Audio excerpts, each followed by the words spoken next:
بسم اللہ الرحمن الرحیم نحمدہ ونصلی ونسلم علی رسولہ الکریم اما بعد۔ معزز ناظرین و سامعین اکرام، السلام علیکم ورحمۃ اللہ وبرکاتہ۔ باب العلم انواریہ ایجوکیشنل سوسائٹی اور جامعہ انواریہ حیدرآباد انڈیا کے زیر اہتمام احادیث شریفہ اور تفاسیر کی اور دینی مقالوں کی ریکارڈنگ کا سلسلہ جاری و ساری ہے، اور اسی کی ایک سنہری کڑی سنن ابو داؤد کا سلسلہ وار درس ہم آپ حضرات کی خدمت میں پیش کر رہے ہیں۔ اور آج جس عنوان سے ہمارے درس کا آغاز ہے، اس باب کا عنوان ہے باب فی شہادت الزوری، یعنی یہ جو ہے گواہیوں کا بیان چل رہا ہے۔ تو اس میں آج جس عنوان سے ہمارے درس کا آغاز ہے، اس باب کا عنوان ہے باب فی شہادت الزوری، یعنی جھوٹی گواہی کا بیان۔ اس سے قبل جو ہے شہادت کے تمام مراتب اور درجے اور اس کے تمام شرائط جو ہے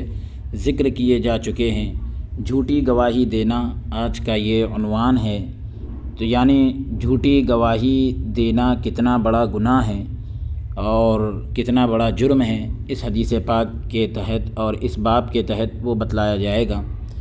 حدیث پاک کا نمبر ہے 3599 حدیث پاک کا نمبر ہے۔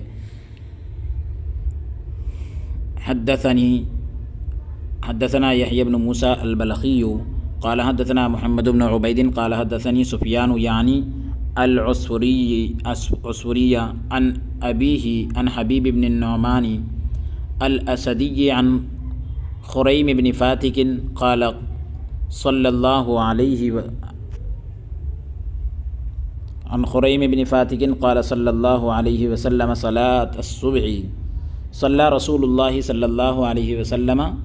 صلاة الصبح، اس طرح عبارت ہے۔ قال صلی رسول اللہ صلی اللہ علیہ وسلم صلاة الصبح فلما انصرف قام قائما فقال عدلت شہادة الزور بالاشراک باللہ ثلاث مرار ثم قرأ فاجتنبوا الرجس من الاوثان واجتنبوا قول الزور حنفاء للہ غیر مشرکین بہ۔ حضرت خریم بن فاتک رضی اللہ تعالیٰ عنہ بیان کرتے ہیں کہ حضور اکرم صلی اللہ علیہ وسلم نے فجر کی نماز ادا کی۔ جب آپ نے نماز مکمل کر لی، کمپلیٹ کر لی، تو آپ کھڑے ہوئے نماز پوری ہونے کے بعد، اور حضور علیہ الصلاۃ والسلام نے فرمایا جھوٹی گواہی کو کسی کو اللہ کا اور جھوٹی گواہی کو اور یعنی جھوٹی گواہی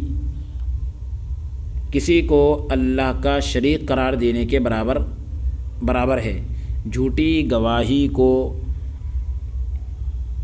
اللہ کے ساتھ کسی کو شریک کرنے کے برابر قرار دیا گیا ہے، یہ زیادہ ترجمہ مناسب ہے۔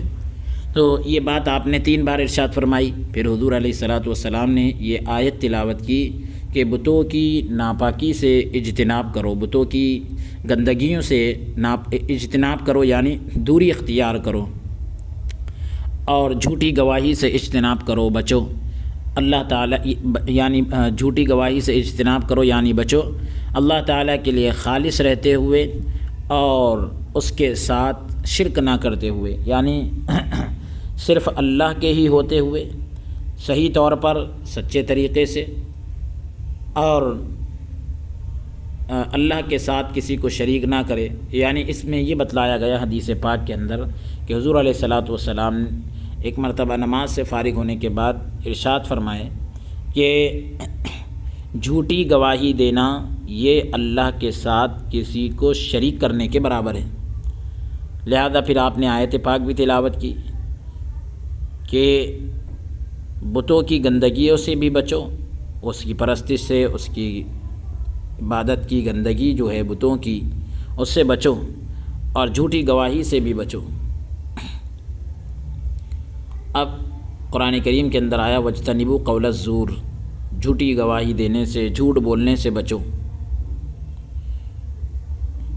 اب زور کا جو لفظ ہے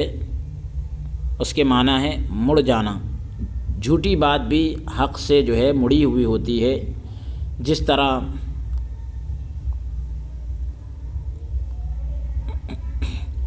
زور کا لفظ جو ہے اگرچہ عام ہے، زور کا لفظ جو ہے بہت عام ہے، ہر قسم کی جھوٹی بات اس میں شامل ہے، لیکن اس جگہ کافروں کے لیے مشرکانہ مقولے مراد ہے، یعنی ان کے جو شرکیہ باتیں ہیں وہ مراد ہے. جیسے وہ کہتے تھے کہ ملائکہ یعنی فرشتے جو ہیں اللہ کی بیٹیاں ہیں، بت جو ہے اللہ کے دربار میں ہماری سفارش کریں گے. لبیک کہنے کے وقت جو ہے کہتے تھے کہ لبیک لا شریک لک الا شریکن تملکہ وما ملک، یعنی تیرا کوئی شریک نہیں سوائے اس شریک کے جس کا تو مالک ہے، اور وہ مالک یعنی وہ تیرا مالک نہیں. اس طریقے کے الفاظ وہ کہتے تھے. امام احمد اور ابو داؤد وغیرہ نے حضرت خریم بن فاتق رضی اللہ عنہ کی روایت سے یہ بیان کیا ہے کہ حضور علیہ الصلاۃ والسلام جو ہے فجر کی نماز سے فارغ ہونے کے بعد ارشاد فرمانے لگے کہ جھوٹی گواہی اللہ کے ساتھ کسی کو شریک کرنے کے برابر ہے. یہ بات 3 بار فرمائی. حضرت قتادہ رضی اللہ عنہ نے جو ہے کہا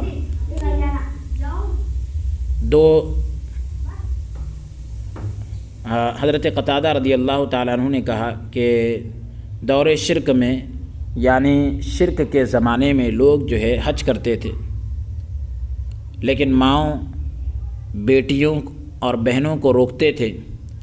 اور اپنے کو حنیف یعنی دین ابراہیمی پر قائم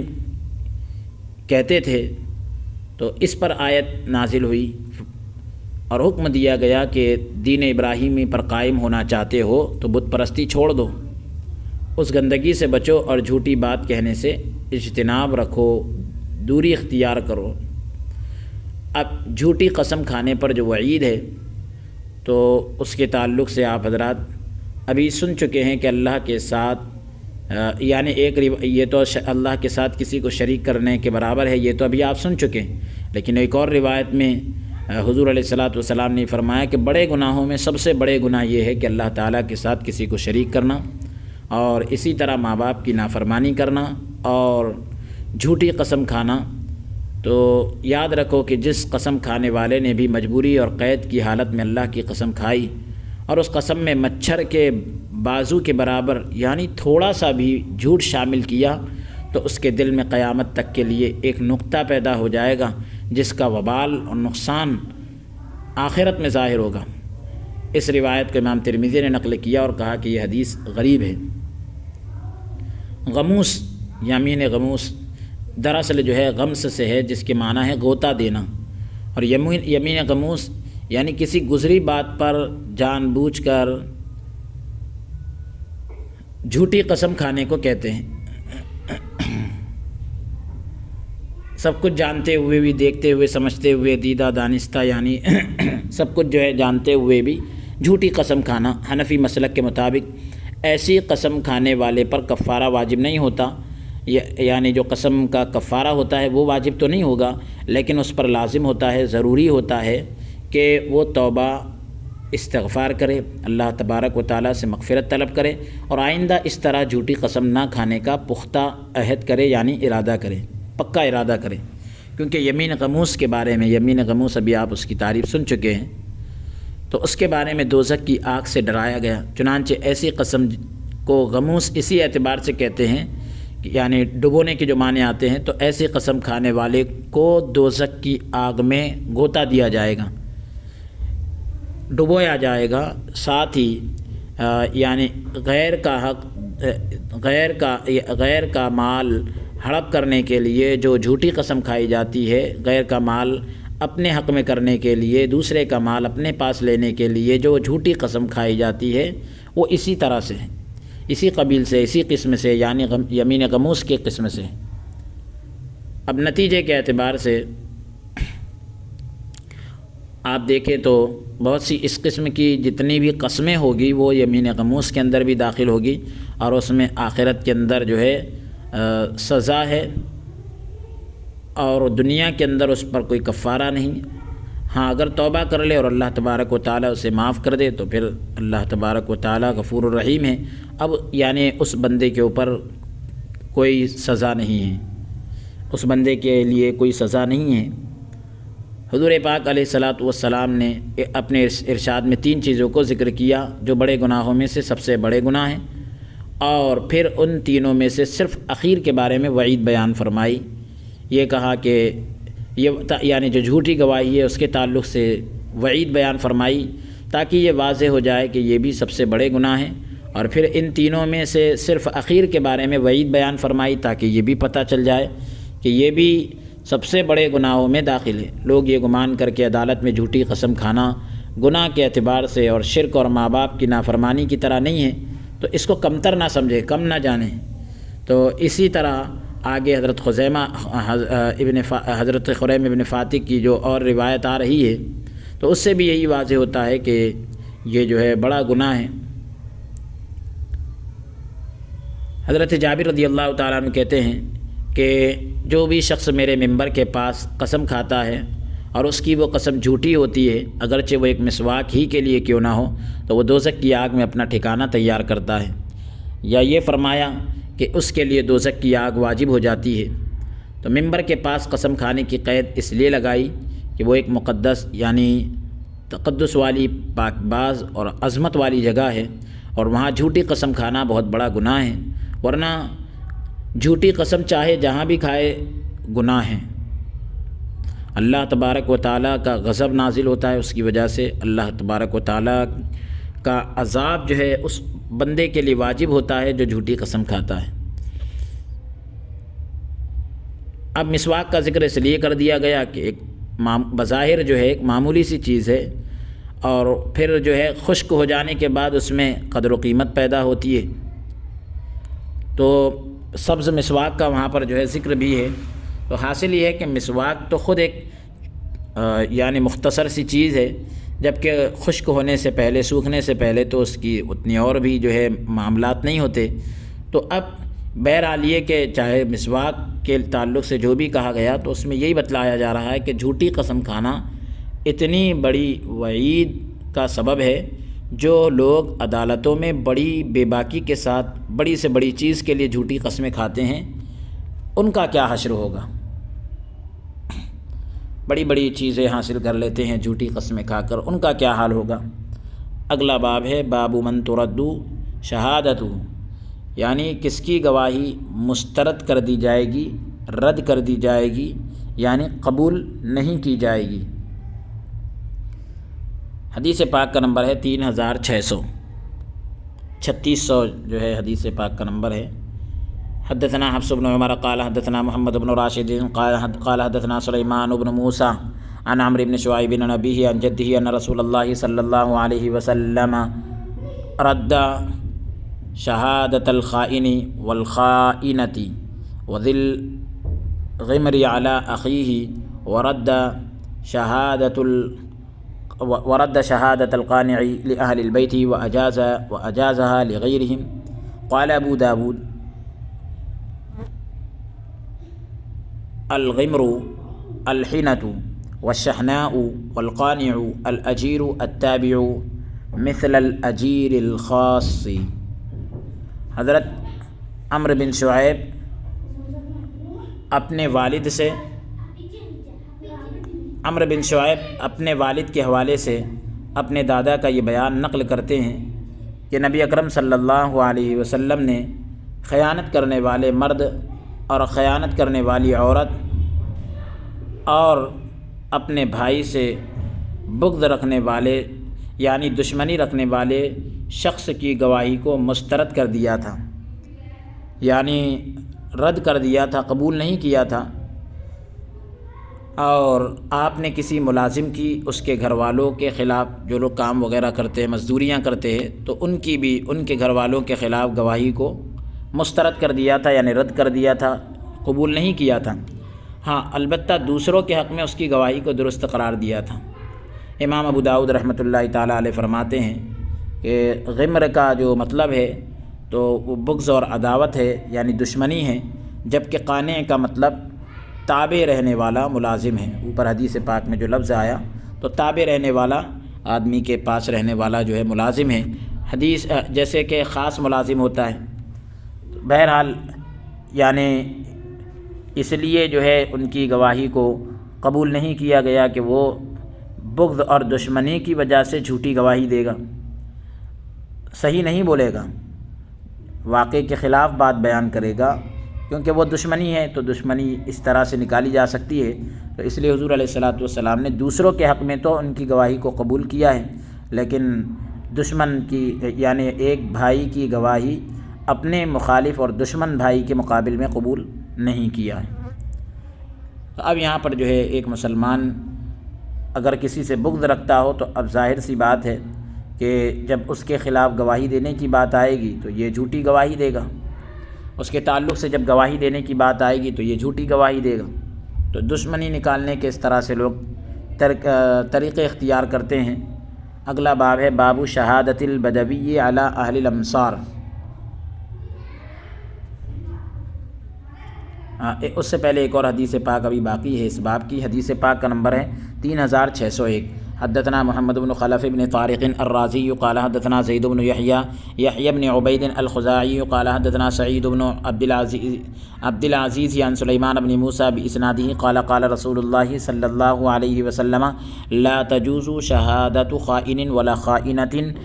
ولا زان ولا زانیۃ ولا ذی غمر علی اخیہ۔ اس کے اندر بھی وہی معنی ہے کہ یہی روایت ایک اور سند کے ساتھ نقل کی گئی، ساتھ ہی اس میں یہ الفاظ ہے کہ حضور علیہ الصلاۃ والسلام نے فرمایا کہ خیانت کرنے والے مرد اور خیانت کرنے والی عورت کی گواہی جائز نہیں ہے، اور نہ ہی زنا کرنے والے مرد اور زنا کرنے والی عورت کی گواہی جائز ہے، یعنی زنا کرنے والے مرد اور زنا کرنے والی عورت کی گواہی بھی جائز نہیں ہے، اور اپنے بھائی کے خلاف بغض رکھنے والے کی گواہی بھی جائز نہیں ہے۔ تو یہ مطلب ہوا کہ جو اوپر کی حدیث پاک میں وضاحت کی گئی اس کے معنی بھی وہی ہے۔ ام المومنین حضرت سیدتنا عائشہ صدیقہ رضی اللہ تعالیٰ عنہ نے فرمایا کہ ان لوگوں کی یعنی وہ بیان کرتی ہے کہ حضور علیہ السلام نے فرمایا کہ ان لوگوں کی گواہی جائز نہیں، معتبر نہیں، یعنی لائق بھروسہ نہیں، قابل اعتبار نہیں۔ نمبر 1 خیانت کرنے والے مرد اور خیانت کرنے والی عورت۔ نمبر 2 جس شخص پر تہمت کی حد جاری کی گئی ہو۔ نمبر 3 دشمن جو اپنے بھائی کے خلاف ہو، یعنی اپنے کسی مسلمان بھائی کے خلاف ہو۔ نمبر 4 وہ شخص جو ولا کے بارے میں متہم ہو، جس پر یعنی ولا کے بارے میں تہمت لگائی گئی ہو۔ یہ ولا وہ چیز ہے کہ یعنی باندی کے یا غلام کے مرنے کے بعد جس نے اس کو آزاد کیا ہے تو اس کو جو ہے اس کا وراثت کا مال ملتا ہے، یہ جو ولا کا حقدار ہوتا ہے اس کو یہ ساری چیزیں وراثت میں مل جاتی ہیں۔ نمبر 5 وہ شخص جو قرابت کے بارے میں متہم ہو، یعنی اس پر تہمت لگائی گئی ہو۔ نمبر 6 وہ شخص جو کسی ایک گھر پر قانع ہو،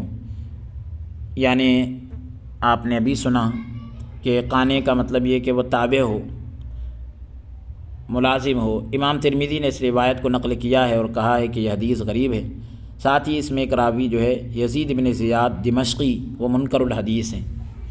اسلام کے اعتبار سے گواہوں کا عادل ہونا، انصاف پسند ہونا اتنا ہی ضروری ہے جتنا کہ حاکم کا عادل ہونا، یعنی انصاف کرنے والا ہونا ہے، کیونکہ گواہی ایک ایسا اہم درمیانی وسیلہ ہے جو عدالت کو عدل تک، یعنی گواہی ایک ایسا درمیانی ذریعہ ہے، سورس ہے جو عدالت کو عدل تک یعنی انصاف تک پہنچنے میں فیصلہ کن مدد دیتا ہے، یعنی بالکل واضح وضاحت کے ساتھ مدد کرتا ہے۔ اس اعتبار سے اگر دیکھا جائے تو معلوم ہوگا کہ حدیث پاک میں جن لوگوں کا ذکر کیا گیا ہے وہ چونکہ عدل کے معیار پر میتھڈ پر پورے نہیں اترتے، اس لیے ان کی گواہی کو ناقابل اعتبار یعنی بھروسے کے قابل نہیں بتلایا گیا۔ خیانت کرنے والے یعنی ناقابل اعتبار قرار دیا گیا ان کی گواہی کو، یعنی بھروسے کے قابل نہیں ہے ان کی گواہی، اعتبار کے قابل نہیں ہے۔ خیانت کرنے والا مرد، اب اس میں جو ہے خیانت سے لوگوں کی امانتوں میں خیانت مراد ہے، یعنی ان مردوں اور عورتوں کی گواہی کا اعتبار یعنی بھروسہ نہیں کیا جائے گا جو لوگوں کی امانتوں میں خیانت کرنے والے مشہور ہو، خیانت کرنے میں مشہور ہو، اور ان کا جرم خیانت کا جو جرم ہے بار بار سرزد ہونے کی وجہ سے، یعنی ان کی طرف سے بار بار ہونے کی وجہ سے لوگوں پر آیا ہو، واضح ہو۔ ورنہ تو ظاہر ہے کہ خیانت ایک ایسا مخفی یعنی چھپا ہوا جرم ہے جو اللہ تعالیٰ کے علم میں ہوتا ہے، مگر عام طور سے بندوں پر آیا نہیں ہوتا، واضح نہیں ہوتا۔ بعض حضرات یہ فرماتے ہیں کہ یہاں خیانت سے مراد فسق ہے، چاہے وہ گناہ کبیرہ کو کرنے والا ہو یا پھر گناہ صغیرہ پر اصرار کی صورت میں ہو، یعنی گناہ صغیرہ پر ڈٹا رہے، اڑا رہے، یا احکام دین اور فرائض دین، یعنی دین کے جو احکام ہے اور دین کے جو فرائض ہیں اس پر عمل نہ کرنے کی شکل میں ہوں۔ چنانچہ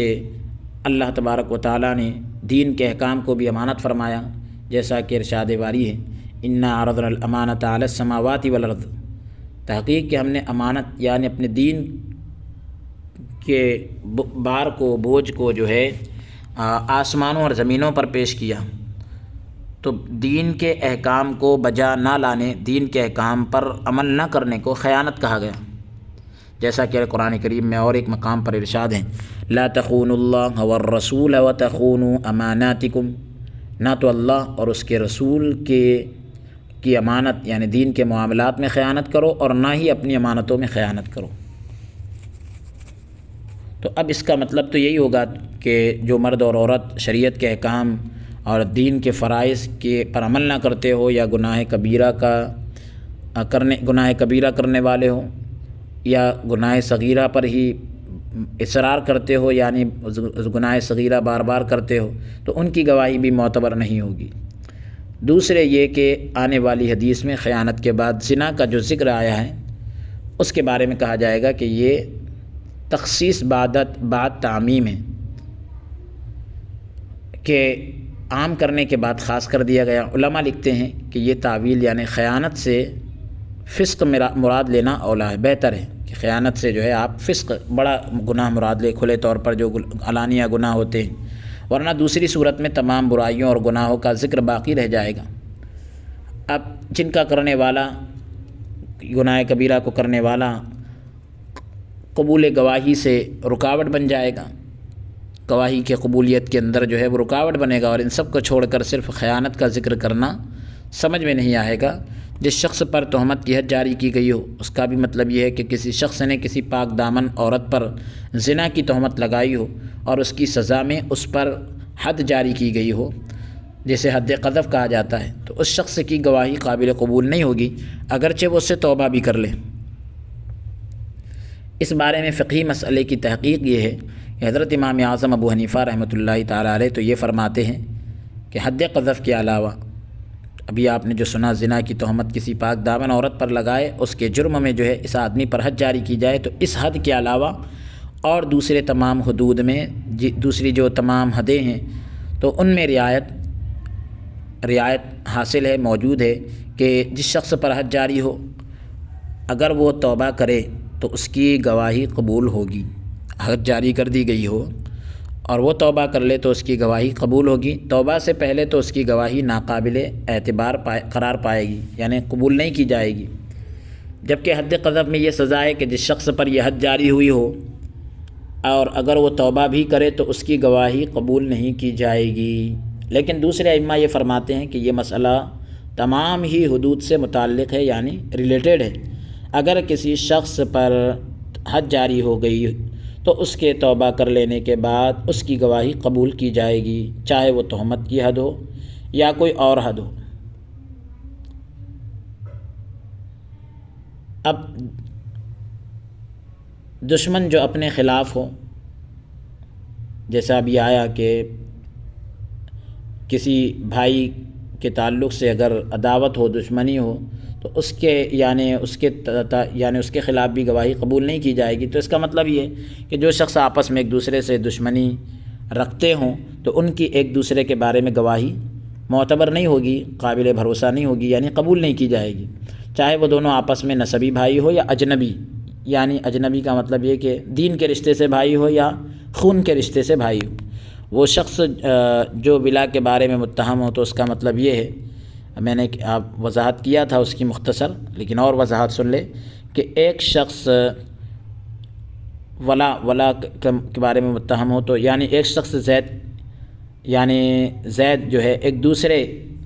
یعنی بکر کا غلام تھا اور بکر نے اس کو آزاد کر دیا تھا۔ اب زید اپنی آزادی کو ایک تیسرے آدمی کی طرف منسوب کرتا، یعنی یوں کہتا کہ میں عمرو کا آزاد کیا ہوا ہوں، حالانکہ بکر نے اس کو آزاد کیا، اور وہ اپنی بات میں جھوٹا ہے،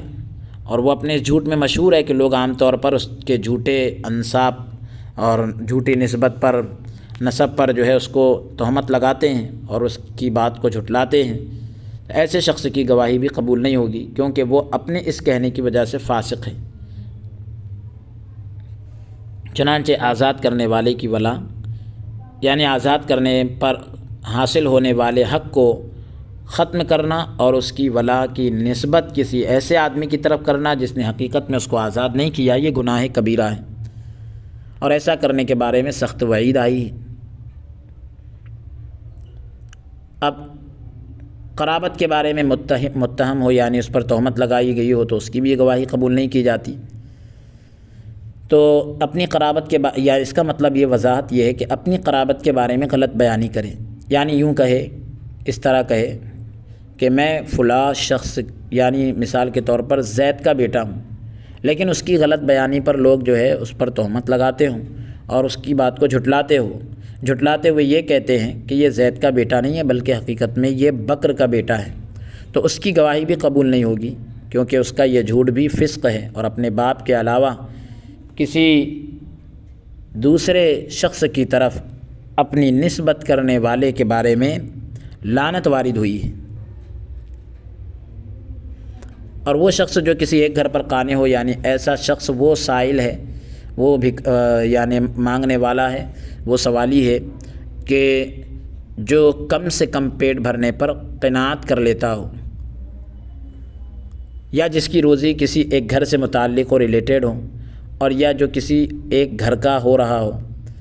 لیکن یہاں وہ شخص مراد ہے جو کسی کے زیر نفقہ ہو، یعنی اس کا خرچ کسی اور کے ذمے ہو، جس کا گزر کسی بسر جو ہے کسی کے دینے پر ہوتا ہے، جیسے خادم وغیرہ ہوتے ہیں، ملازم نوکر وغیرہ ہوتے ہیں۔ تو ظاہر سی بات ہے کہ ایسا شخص جو ہے اپنی محتاجی کی وجہ سے اپنے آقا کی ناروا طرفداری کرے گا، ناحق جو ہے طرفداری کرے گا، اور سچی بات یعنی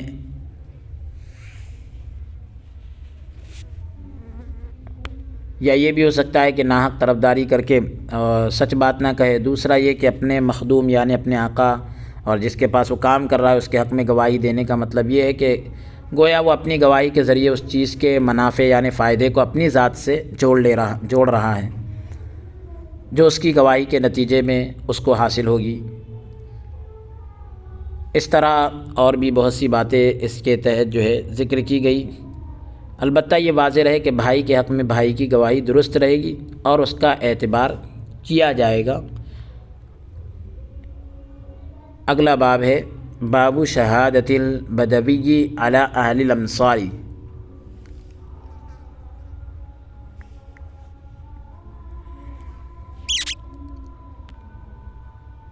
یعنی اس میں ایک اوپر بات وضاحت کے ساتھ ذکر کرنا ضروری سمجھتے ہیں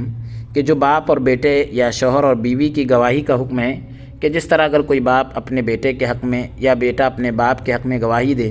یا شوہر اپنی بیوی کے حق میں یا بیوی شوہر کے حق میں گواہی دے تو اس کی گواہی درست نہیں ہوتی اور اس کو قبول بھی نہیں کیا جائے گا، کیونکہ ان کا آپس میں ایک دوسرے کے حق میں گواہی دینا گویا اپنی ذات کے فائدے کے لیے گواہی دینا ہے۔ اسی طرح جو مخدوم یعنی جو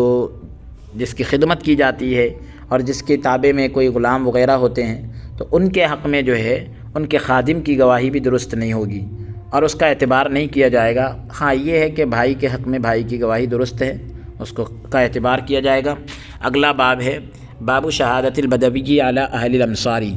دیہاتی کا شہریوں کے خلاف گواہی دینا۔ حدیث پاک کا نمبر ہے 3602، 3602 حدیث پاک کا نمبر ہے۔ حدثنا احمد بن سعید الحمدانی قال اخبرنا ابن وهب قال اخبرني يحيى بن ایوب ونافع بن يزيد عن ابن الهادي عن محمد بن عمرو بن عطاء عن عطاء بن يسار عن ابي هريره رضي الله عنه انه سمع رسول الله صلى الله عليه وسلم يقول لا تجوز شهادة بدوي على صاحب قرية۔ حضرت ابو ہریرہ رضی اللہ تعالیٰ عنہ بیان کرتے ہیں کہ انہوں نے حضور علیہ السلام کو یہ ارشاد فرماتے ہوئے سنا کہ کسی دیہاتی کی شہری کے خلاف گواہی جائز نہیں ہے۔ اس کو اور دیگر کتابوں میں بھی ذکر کیا گیا ہے۔ کسی دیہاتی کی، دیہات والے شخص کی جو ہے شہر والے شخص کے خلاف گواہی جائز نہیں ہے۔ اگلا باب ہے باب الشہادۃ فی الرضاع، رضاعت کے بارے میں گواہی۔ رضاعت یعنی جو ہے دودھ، اگر کوئی عورت کسی کو پلائے اور اب وہ جو ہے یہ گواہی دیتی ہے کہ میں نے ایک فلاں کو دودھ پلایا ہے، تو اس کے تعلق سے جو ہے گواہی دینے کے کیا احکام ہیں اور کیا کیا شرائط ہیں، اس کو ذکر کیا جائے گا اس باب کے تحت۔ حدیث پاک کا نمبر ہے 3603 3603۔ حدثنا سلیمان بن حرب قال حدثنا حماد بن زید عن ایوب عن ابن ابی ملیکۃ عن ابن ابی ملیکۃ قال حدثني عقبۃ بن الحارث وحدثنيه صاحب لي عنه وانا لحديث صاحبي احفظ قال تزوجت ام يحيى بنت ابي وهب تزوجت ام يحيى بنت ابي ايهاب فدخلت علينا امرأة سوداء فزعمت انها ارضعتنا جميعا فاتيت النبي صلى الله عليه وسلم فذكرت ذلك له فاعرض عني فقلت يا رسول الله انها لكاذبة قال وما يدريك وقد قالت ما قالت دعها عنك۔ حضرت ابن ابو ملیکہ بیان کرتے ہیں کہ حضرت عقبہ ابن حارث رضی اللہ تعالیٰ عنہ نے مجھے یہ بات بتائی کہ